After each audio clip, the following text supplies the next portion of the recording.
Bonjour, bienvenue dans J'ai un problème, le podcast indispensable quand on a tout essayé et qu'on veut avancer. Ici, je vous raconte les histoires, enfin les séances de thérapie d'Emmanuel Piquet. Et dans un second épisode, qui est celui-là, on revient sur cette séance, sur l'histoire, sur ce qui a empêché ou sur ce qui a aidé. Bonjour Emmanuel. Bonjour Rebecca. Aujourd'hui, Emmanuel, j'ai pris une histoire en lien avec la cause des femmes. Et en l'occurrence, l'histoire de Léa et son amoureux. Le titre est assez doux d'ailleurs, compte tenu de la nature de l'histoire. Au démarrage, elle te dit qu'on a pris rendez-vous pour elle. Elle est donc ce qu'on appelle une patiente désignée, non? Oui, absolument. Et toi, du coup, c'est comment quelqu'un qui vient et pour qui on a pris rendez-vous? Je vais m'assurer, que ça n'est pas du coup une patiente sous contrainte, parce qu'on peut être désigné sous contrainte ou désigné et pas sous contrainte. Donc, je vais m'assurer que, elle est, à la recherche, d'une aide, d'un accompagnement pour, atteindre un objectif. Et est-ce que t'es pas tentée au démarrage? Tu sais, elle te dit qu'elle veut arrêter de pleurer. Est-ce que on se dit pas que c'est ça son objectif, qu'elle vient pour arrêter de pleurer? Si, c'est bien ça son objectif. Elle vient pour D'accord. arrêter de pleurer. Le problème, c'est que la nature de ses larmes n'est pas décodée par l'extérieur, de la façon dont, elle les décode, en fait, au moins en partie.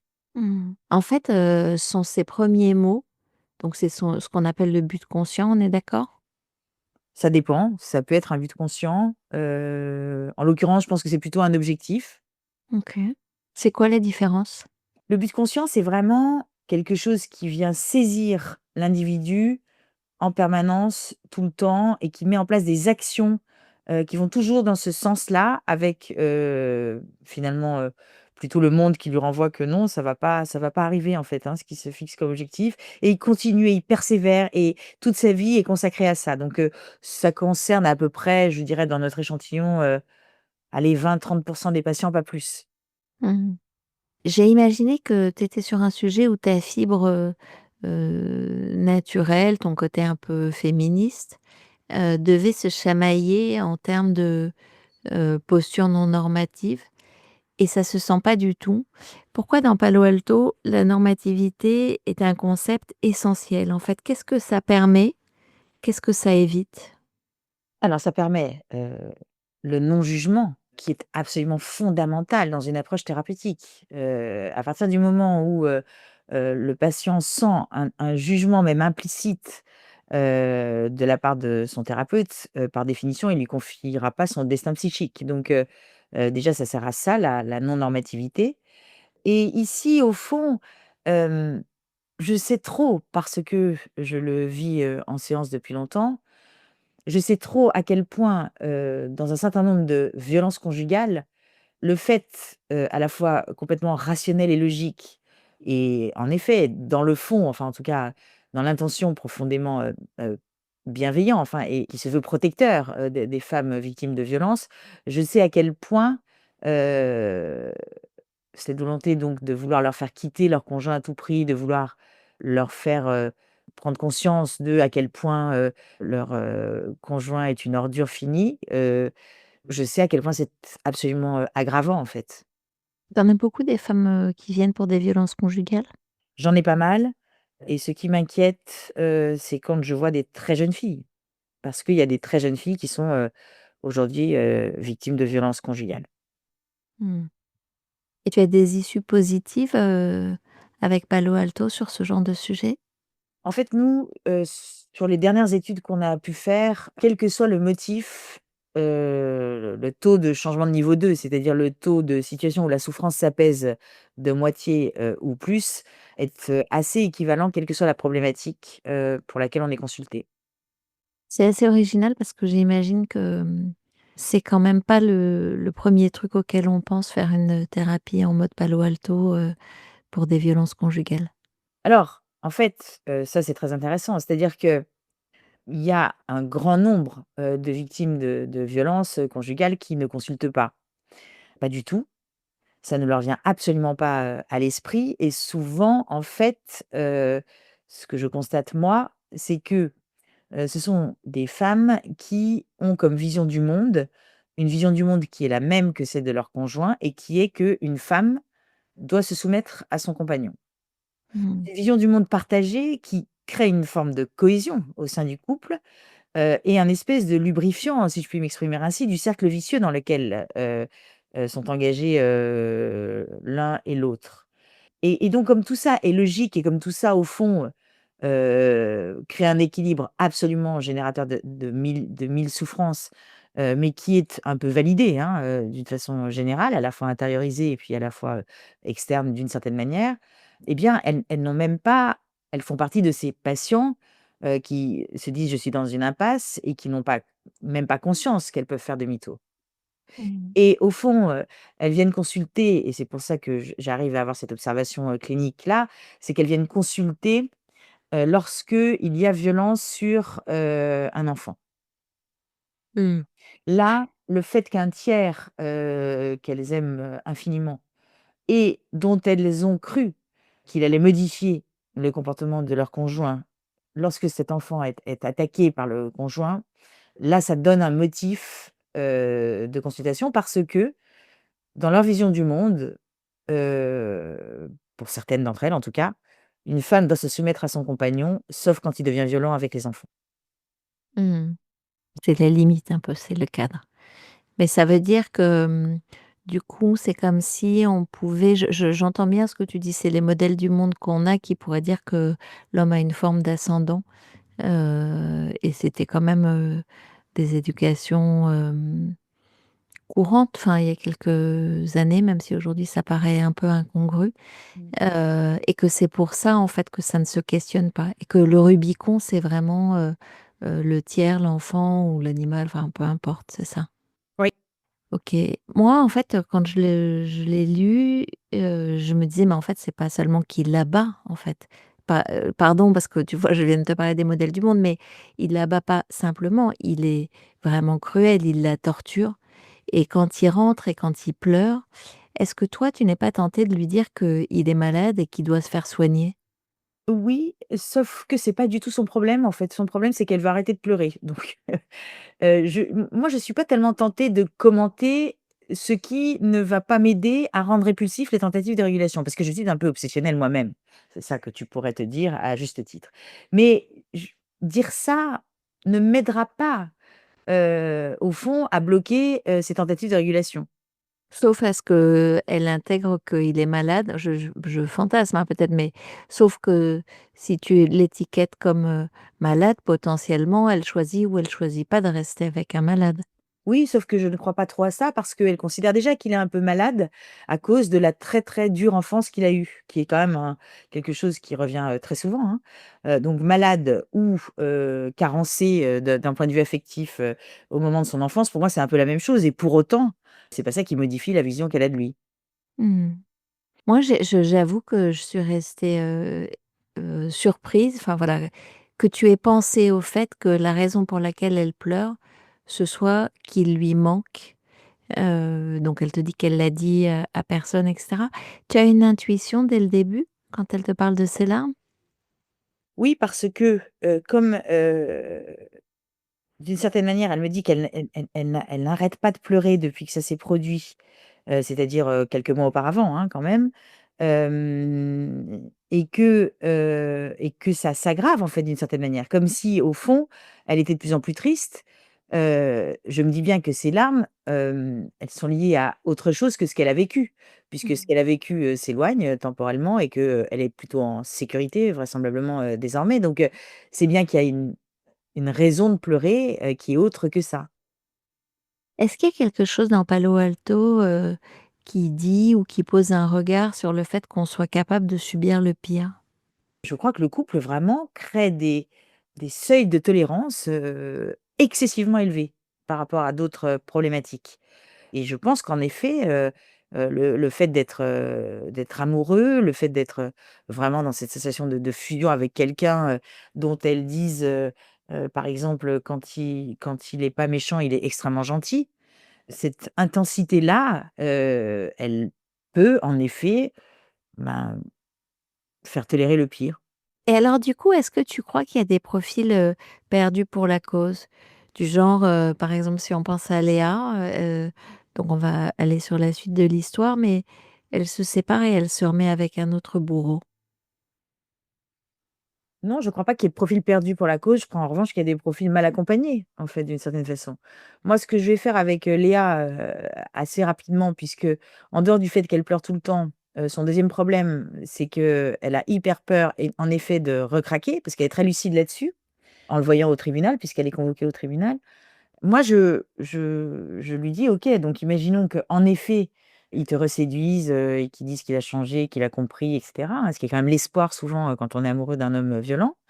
Eh bien, c'est que je lui dis: «Imaginons que tu te remettes avec lui, et que donc il commence à vouloir à nouveau contrôler, soit ton t-shirt parce qu'il est trop moulant, soit ta coiffure, Mmh. il préfère que tu t'attaches les cheveux». Je lui dis: «Qu'est-ce que tu feras?» Et là où tu as raison, c'est que dans un premier temps, elle me dit: «Je sais pas». Et Mmh. je lui dis: «Moi, je pense que ce serait vraiment très important, pour ne pas retomber dans des interactions similaires, de considérer ça comme des red flags, en fait, et de lui signifier que tu ne te soumettras plus à ça et que, du coup, si ça ne lui convient pas, il vaut mieux pas repartir, dans une relation». Mais je la plonge, dans cette idée que, en effet, elle pourrait retomber amoureuse, même pas non seulement d'un autre, homme, bourreau, mais de lui. D'ailleurs, elle te dit: «Je sais qu'il ne faut pas que je recommence». Cette injonction-là qu'elle se fait à elle-même, elle lui crée quoi? Et ben, elle lui crée une espèce de désir absolu de, de recommencer, en fait, hein. Donc c'est pour ça que moi je déroule le scénario en disant: «Oui, il est tout à fait possible qu'il te reséduise et donc imaginons que ça recommence et que donc il se passe ça, qu'est-ce qu'il faudra que tu fasses?» Je suis pas en train de lui dire: «N'y retourne pas». Je suis en train de lui dire: «Si tu y retournes, voilà ce qu'il faudra faire». Ce Mmh. qui est beaucoup moins, ce qui est beaucoup moins rigide, en fait, d'une certaine manière. Et moins culpabilisant, je trouve. Oui. Mmh. En fait, tu lui laisses le choix, là où elle pensait qu'elle n'avait pas le choix. Oui. Mmh. Quand tu lui proposes de prendre 30 minutes sur les beaux moments là, le musée des souvenirs, Mmh. c'est quoi tes buts? Et en plus, je me suis dit: «Une semaine, c'est court». J'étais étonnée, hem et je trouvais que c'était assez symbolique comme rituel. Tu peux nous en parler un peu? Oui, l'idée, c'est vraiment qu'elle, les larmes qu'elle verse, ce sont des larmes de chagrin d'amour. Ce qui est absolument pas, envisagé, hein, ne serait-ce qu'une seconde par son entourage qui se dit: «Mais elle doit être juste soulagée, de plus être dans les pattes de ce bourreau», ce qu'on peut comprendre, hein, je veux dire évidemment. Hem Et donc elle n'ose pas, parler de ce chagrin d'amour, elle n'en parle, à personne et elle essaye de lutter contre parce qu'elle se dit, «C'est pas normal de pleurer cet homme en fait qui m'a fait tant de mal». Et donc moi avec le musée des souvenirs, je débloque ça en fait d'une certaine façon et je pense même que le simple fait d'avoir validé avec elle que, il lui manquait et que donc c'est pour ça qu'elle pleurait. J'ai déjà arrêté un combat en séance. C'est pour ça que j'ai pas besoin de le faire très longtemps en fait, le musée des souvenirs, parce que, déjà elle a eu tout à coup cette autorisation, en effet d'avoir des larmes pour, cette histoire d'amour qui a été une histoire d'amour qui a été importante pour elle. Ouais, si elle était venue en te disant, «J'arrive pas à ne pas aimer ce type, qui pourtant me maltraite». Bah, je lui aurais dit: «C'est qu'il y a sûrement de bonnes raisons de l'aimer, voilà et donc qu'est-ce que vous attendez de moi en fait? Vous voudriez ne plus l'aimer?» Ça je sais pas faire. Je sais Ah, pas. t'aurais dit: «Je sais pas faire ça». Ah non, moi je sais pas dire à quelqu'un de ne plus aimer quelqu'un d'autre. Oui, mais si elle te présente plein de tentatives de régulation qu'elle a faites pour ne plus l'aimer, par exemple, justement, tous les jours, passer du temps à se rappeler comme il était horrible, aller voir ses anciennes conjointes et savoir qu'il s'est conduit comme ça avec tout le monde et cetera. Ben, j'aurais fait un peu, pardon, mais un musée des souvenirs en disant: «Moi je pense qu'il faut au contraire, laisser une place à tout ce qui faisait que vous l'aimiez. Parce que OK. ça, vous essayez de ne pas l'écouter, vous essayez de le faire disparaître en essayant de ne plus aimer cet homme, mais visiblement ça provoque l'inverse». Mmh. Alors quand elle revient la semaine d'après, avec son combat intérieur, est-ce que ton intention à toi a changé? Non, mais son problème à elle a changé. C'est-à-dire qu'en fait, elle est passée d'un problème qui était, «Je veux arrêter de pleurer» à un problème qui est: «Je suis, totalement stressée par, le tribunal et par le fait que je pourrais retomber dans ses bras, quoi». Ouais, on est d'accord, on est sur un autre problème et du Oui. coup, on est sur une autre démarche de la part de la thérapeute. Oui, absolument. Son premier problème a été résolu d'une certaine manière. Elle ne pleure plus, au salon de coiffure qui était sa priorité. OK. Je me demandais en quoi le paradoxe de s'imaginer à nouveau avec lui est stratégique. Parce qu'elle est en permanence en train de se dire: «N'envisage même pas ça, quoi». C'est hors de question. Enfin, c'est le combat entre les 2 Léa, hein. Une Léa qui dit, «N'envisage même pas de retourner avec ce mec, mais tu es complètement folle ma pauvre, mais n'importe quoi. À quel moment tu veux te retrouver, toute nue, au-dessus d'une montagne là, d'une colline, pendue par je sais pas quoi?» Et puis une autre Léa qui dit, «Oui, mais peut-être il a changé, peut-être que le fait qu'il m'ait pas vue depuis longtemps, ça lui a tellement manqué, peut-être que le tribunal, ça lui a fait peur et peut-être qu'il a changé» et donc il y a ce combat entre les 2 et elle essaye à tout prix de ne pas écouter la deuxième Léa et moi je trouve que c'est important de l'écouter. Comme si c'était une addiction un peu. Oui, en tout cas, ça a pas mal en effet d'analogies avec, un produit toxique. On est d'accord. Mmh. Tu peux nous raconter ce que tu fais, ce que tu cherches à activer chez elle quand tu imagines, la scène qui monte crescendo, au tribunal? J'essaye de lui faire apprivoiser sa peur, en fait, j'essaye d'une certaine manière, de dérouler cette peur, à l'extérieur d'elle-même, puisque là, pour l'instant, elle est en boucle à l'intérieur, un peu comme une machine à laver. Donc j'essaye de lui faire dérouler ça pour que, bah, d'une certaine manière, elle la regarde dans les yeux et que du coup, cette peur ne la submerge plus, quoi. Mmh. La chute est assez rageante dans cette histoire, Mmh. puisqu'il est pas condamné du tout et il s'est remis avec, une autre nana et je me disais que finalement elle a remplacé la peine par la colère, non? Oui, c'est ça, c'est-à-dire qu'en fait, ce qu'elle raconte, c'est que, quand elle a vu ça et en plus son petit sourire victorieux, hein et puis ce côté très, mâle, propriétaire de la nouvelle, proie qui était la sienne, qui était également une très, très jeune fille, il y a vraiment quelque chose qui s'est passé émotionnellement, à l'intérieur, en fait, hein et qui fait que, elle s'est mise à être extrêmement, en effet, en colère contre lui, ce qui a été assez salvateur d'une certaine manière, même si on peut considérer que, en effet, c'est assez dramatique, du point de vue de la justice.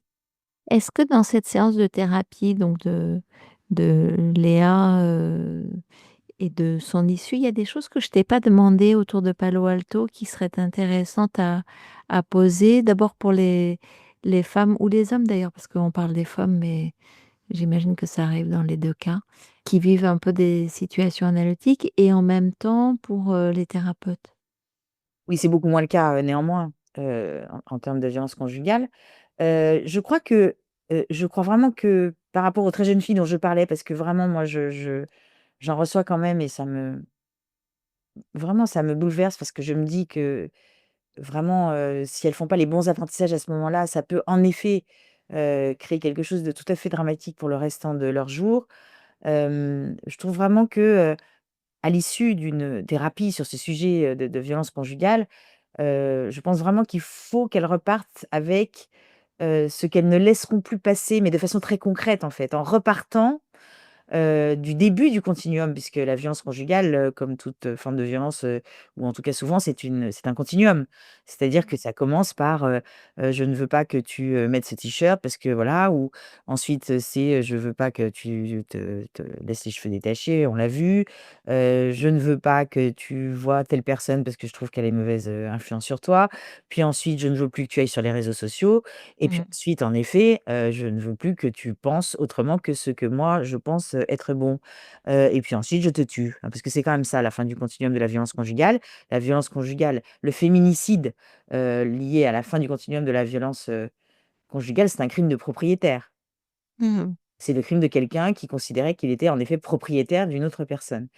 Et je pense que, il y a un moment donné dans ce continuum où c'est quasi impossible de faire autrement que de se soumettre, tellement c'est devenu, dangereux. C'est la raison pour laquelle je pense qu'il faut vraiment, au début du continuum, pouvoir, vraiment intervenir, de façon très concrète, pour que ça ne se transforme pas en ce fameux cercle vicieux ignoble. Ce qui voudrait presque dire que pour, ceux ou celles qui écoutent le podcast, s'ils ont un ou une amie, avec laquelle ils perçoivent qu'il y a quelque chose qui est en train de s'amorcer, ça a du sens de l'envoyer chez un thérapeute de Palo Alto. C'est ça que tu dis? Tout à fait. Mmh. Bon, eh bien, on a terminé pour aujourd'hui. On se retrouve prochainement pour une nouvelle histoire. À bientôt, Emmanuel. À bientôt Rebecca. Au revoir.